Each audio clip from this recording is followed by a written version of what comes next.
like when Jesus rode into Jerusalem, you know, on that great white stallion, on that little donkey, as he rode into Jerusalem to be crowned king of Israel. But what did they do? They put him on a cross. They put a crown on his head, all right, but it was a crown of thorns. And they killed him. They destroyed him. But you see, here it says, Isaac entreated for his wife, and God said, okay. So Rebekah conceives.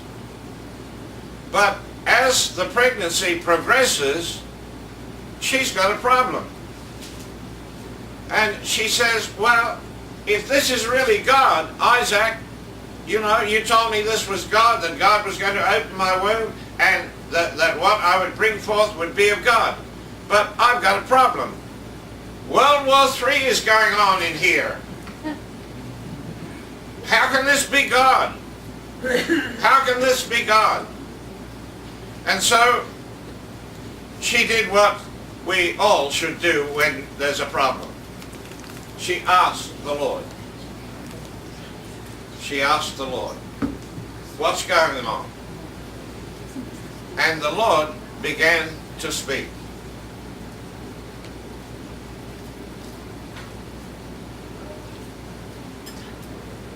And when we have a problem, he's the best one to really ask about it. Okay, that'll be good. And she asked the Lord. And she got a very, very explicit answer.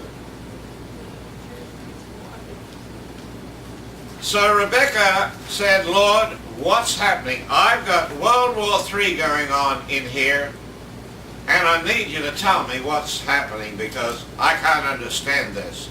I thought when I would become pregnant by the Spirit of the Lord, that there would be a beautiful pregnancy, no problems, no difficulties, a beautiful birth, and the child would be born. But I've got a problem. And so the Lord said to her, this is verse 23, the Lord said to her, 2 nations are in your womb. There are twins to be born in Rebekah. But one would be different from the other. In fact, they represented 2 different nations in the one womb. And he said, 2 manner of people will be separated from your bowels. 2 different kind of people. And he said the one people would be stronger than the other people. Or the one boy would be stronger than the other boy. And the last part of the prophecy was, the elder would serve the younger. Now that's reversing the natural order. In Israel, the firstborn was always the child who received the double portion. Always. And God here is reversing the natural order. So that's important. So we are dealing here with a principle. This is a principle which governs the way in which God works things and functions. So, you say, what's this got to do with us? Because I want to tell you, every one of you here today have birthed these 2 boys. You birthed both of them. Every one of you. Have you never had a battle in your life? Brother Carter here, he was singing about it. The battles that we've fought. But our brother over there was telling us the battle's over. I'm wondering whether the battle really is over for all of us. So if you turn to Galatians, if you're using a book, if you turn to Galatians, this is what the Apostle Paul says.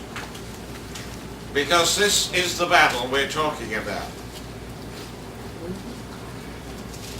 Galatians chapter 5 and verse 17. For the flesh lusteth against the Spirit, and the Spirit against the flesh, so that you cannot do what you really want to do. What did the Apostle Paul say? Every time I wanted to do good, I found I was doing the other thing. When I made up my mind that I didn't want to do evil, he said, I found I was doing it. He said, God help me. What's going on? There's a battle. Every one of you in this room have birthed these two boys.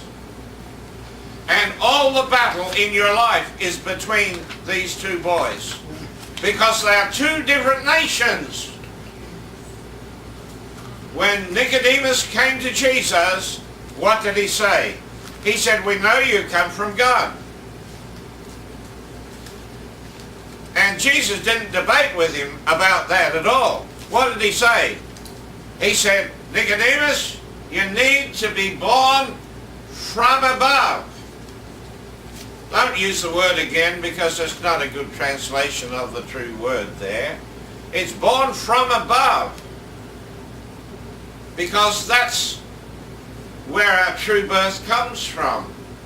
You're either born from the earth or you're born from above. And they are two separate nations. They're two separate people. And one will always be in opposition to the other. So Jesus said to Nicodemus, that which is born of the flesh is flesh. And that which is born of the Spirit is spirit. And religion, Christianity in the world, has told you that you can change flesh into spirit. I want to tell you it's a lie.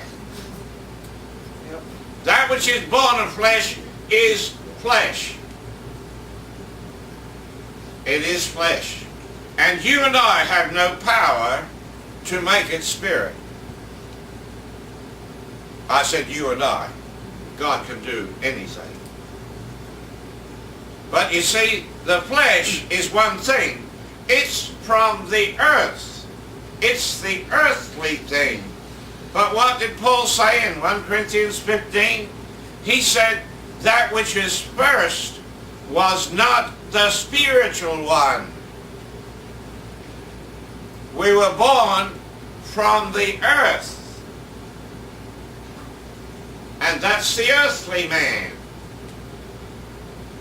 So this is telling us and showing us the principle that applies to our life here today. So the time came when Rebecca is going to give birth. And inside the battle's still going on, you see, between these two boys.